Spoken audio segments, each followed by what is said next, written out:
বাংলাদেশকে অস্থিতিশীল করার জন্য ভারতীয় গণমাধ্যমগুলো প্রতিদিন ভয়ঙ্কর অপতথ্য ছড়াচ্ছে এবং তাদের এ কাজে আওয়ামী লীগ সহায়তা করছে বলে মন্তব্য করেছেন প্রধান উপদেষ্টার প্রেস সচিব শফিকুল আলম।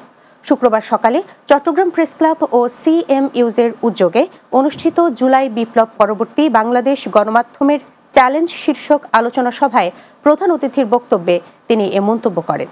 তিনি বলেন, গত 15 বছরে কিভাবে মিথ্যা ও অপসাংবাদিকতা করা হয়েছে তা জাতিসংঘের কাছে জানানো হবে।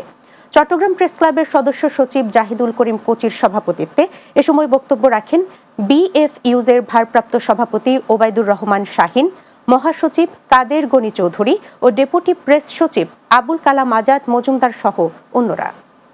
প্রতিদিন তারা মিথ্যা নিউজ দিচ্ছে, একটা দিন নাই, প্রতিদিন 10টা 5টা, অনেকে এটা বিশ্বাসও করছে।